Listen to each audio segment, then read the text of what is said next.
এবারে জনপ্রতি ন্যূনতম ফিতরা নির্ধারণ করা হয়েছে ১১০ টাকা, সর্বোচ্চ ফিতরা ২,৮০৫ টাকা।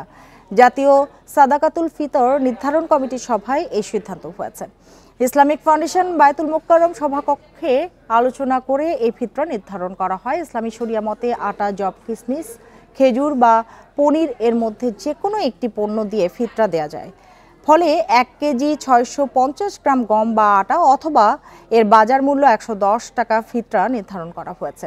এই ঈদে জামা জুতো অ্যাকসেসরিজের ডিসকাউন্ট। জব দিয়ে ফিতরা দিলে ৫৩০ টাকা, খেজুর দিয়ে ২৩১০ টাকা, কিশমিশ দিয়ে ১৯৮০ টাকা ও পনির দিয়ে ফিতরা দিলে ২৮০৫ টাকা দিতে হবে। মুসলমানরা সামর্থ্য অনুযায়ী ফিতরা দেবেন। পণ্যগুলোর স্থানীয় বাজার দর হিসাব করে ফিতরা নির্ধারণ করতে হবে।